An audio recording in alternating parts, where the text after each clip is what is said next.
भारत का ये गोदी मीडिया कभी नहीं सुधरने वाला। पब्लिक ब्रॉडकास्टर है दूरदर्शन। आप सोचिए ऐसे मौके पर जब पाकिस्तान की तरफ से पुंछ में, भारत के पुंछ में हमला किया गया, 12 बेकसूर लोगों की जान चली गई, 42 लोग घायल बताए जा रहे हैं। उस समय पब्लिक ब्रॉडकास्टर दूरदर्शन पर ये जनाब, ये एंकर किस तरह का शो कर रहे हैं, जरा उसका नाम देखिए। भारत तैयार पर घर में कितने गद्दार। ऐसे समय में जब पूरा ऑपोजिशन साथ है, जब पूरा देश एकजुट है, जब कोई भी धर्म, जाति या पार्टी लाइंस पर डिवाइड होने को राजी नहीं है, जो अपनी आइडियोलॉजी के नाम पर आम जनता भी डिवाइड नहीं हो रही है, सब लोग एकजुट हैं और सब देश के साथ इस वक्त खड़े हुए हैं, ऐसे में ये इस तरह का कार्यक्रम करना, बल्कि ये गद्दारी है। ये है देश के साथ गद्दारी, ये है देश के लोगों के साथ गद्दारी।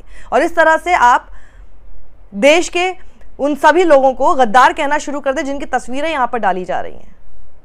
ये बेहद ही घिनौना और आपत्तिजनक है। और इसके ऊपर मुझे लगता है कि ऑपोजिशन पार्टीज को, खासतौर पर कांग्रेस, क्योंकि मल्लिकार्जुन खड़गे की इस पर तस्वीर लगा रखी है, इन सबको स्टैंड लेना चाहिए और इसके खिलाफ बोलना चाहिए। और पत्रकार अतुल चौरसिया लिखते हैं, सरकार सर्वदलीय बैठक बुला रही है, नेताओं से समर्थन मांग रही है और सरकार का पालतू अशोक और डीडी न्यूज उन्हें गद्दार बता रहा है।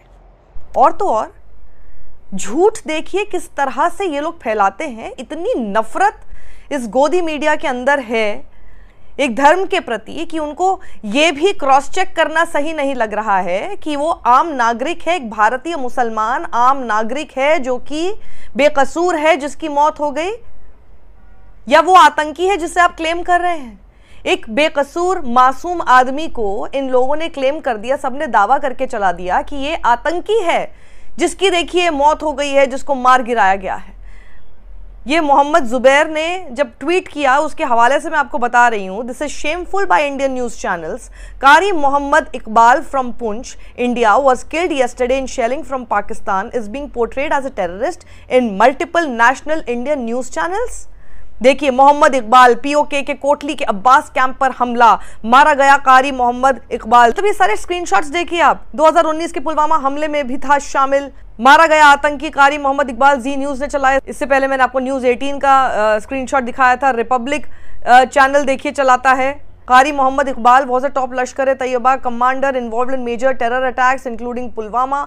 और पुंछ टाइम्स की खबर देखिए, कारी मोहम्मद इकबाल आखिर कौन है? एक टीचर थे, जामिया जियाउल उलूम में पढ़ाते थे, रेजिडेंट थे बायला के, जिनकी पाक शेलिंग के दौरान मौत हो गई। पत्रकार अलीशान जाफरी लिखते हैं, कारी मोहम्मद इकबाल पाकिस्तानी शेलिंग में मारे गए, जो कि पुंछ के रहने वाले एक आम नागरिक हैं। ये एक टीचर थे, जामिया जियाउल उलूम पुंछ में पढ़ाते थे। और देखिए किस तरह से गलत तरीके से इनको आतंकी करार दिया गया। और अब कारी इकबाल मोहम्मद का परिवार ये मांग करता है कि गोदी मीडिया जिसने झूठी खबर फैलाई पाकिस्तानी टेररिस्ट होने की, उनके बारे में, उनके खिलाफ सख्त से सख्त कार्रवाई की जाए। उन्होंने ये भी कहा कि जिस तरह से उन्होंने झूठी खबर ये फैलाई कि पाकिस्तान में ये मारे गए हैं इंडियन एयर स्ट्राइक की वजह से, जबकि सच ये है कि पाकिस्तानी शेलिंग की वजह से ये पुंछ में मारे गए और ये एक टीचर थे। पर ये झूठी खबरें फैलाने से इनको कभी फुर्सत नहीं मिलेगी और ये कभी सुधरेंगे हैं नहीं।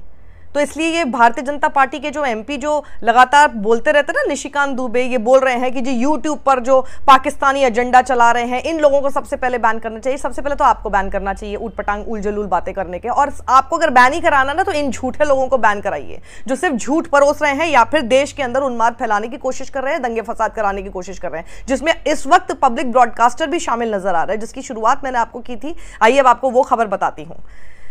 दूरदर्शन का ये एंकर है अशोक श्रीवास्तव, जो कि अपने शो का पूरा ट्वीट करता है, कार्यक्रम का एक छोटा सा टीजर ट्वीट करता है। भारत तैयार पर घर में छिपे कितने गद्दार। आज रात 9:30 से 10:30 बजे इन्होंने ये शो परसों चलाया। डीडी न्यूज को टैग किया गया, जिसके बाद जब ये नजर में इस वक्त खबर आई है सबके, आप सोचिए एक पैरोडी अकाउंट होल्डर है राहुल गांधी, उस तक को ये पता है कि क्या भाषा होनी चाहिए और इस तरह का शो नहीं होना चाहिए। वो एक पैरोडी अकाउंट होल्डर को बताना पड़ रहा है, एक जर्नलिज्म की डिग्री लिए हुए बैठा हुआ वहां पर एंकर बना हुआ प्राइम टाइम पर, उसको बताना पड़ रहा है कि क्या कर रहे हो तुम, ये जर्नलिज्म नहीं है। संकट की घड़ी में पूरा देश एकजुट है, लेकिन ये सरकारी एंकर कांग्रेस अध्यक्ष खड़गे और अन्य विपक्षी नेताओं को गद्दार बता रहा है। इसकी सैलरी सरकारी खाते से आती है, भारत के लोगों के टैक्स पैसा खाकर यह भारत पर ही उल्टी करता है, पर क्या इनके ऊपर कोई कार्रवाई होगी?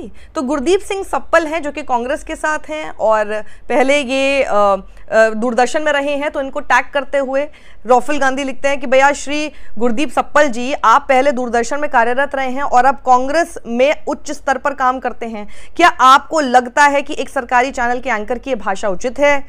एक वयोवृद्ध दलित नेता और प्रमुख विपक्षी पार्टी के अध्यक्ष को गद्दार कहना ठीक है? गलत है तो क्या कार्रवाई होगी?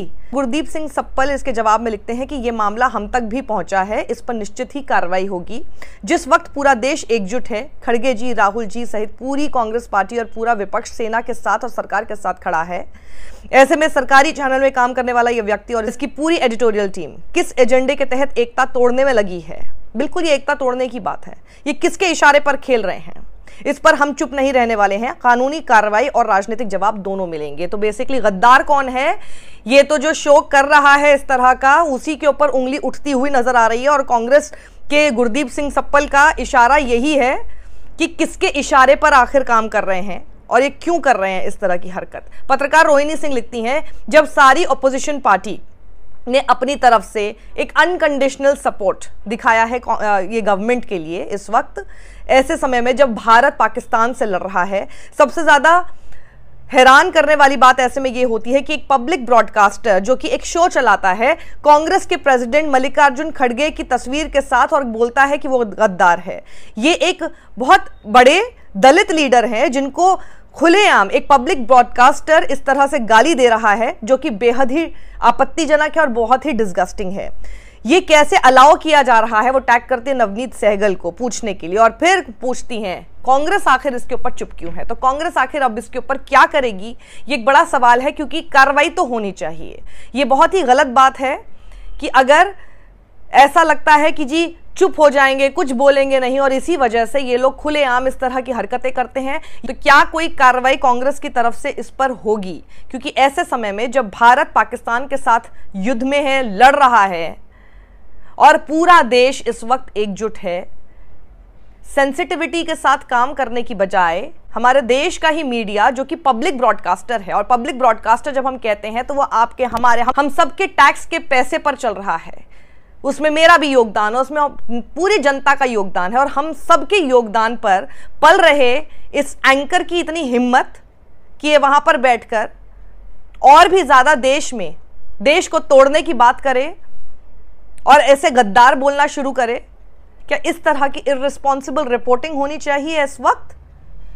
और फिर पूछना चाहती हूं मैं निशिकांत दुबे से, आपकी पूरी नजर यूट्यूब पर रहती है, सोशल मीडिया अकाउंट्स पर इसलिए रहती है क्योंकि आपके सारे कारनामे पकड़ में आ जाते हैं। ये आप अलाउ करते हैं? बंदी कराना है तो पहले, सबसे पहले फिर ये सब बंद होना चाहिए। जनता की इस पर क्या राय है? मैं आप जनता से इस पर राय जानना चाहती हूं, कमेंट बॉक्स में जरूर लिखिएगा। निशिकांत दुबे को भी बताइएगा किसको बंद होना चाहिए। सत्यमेव जयते।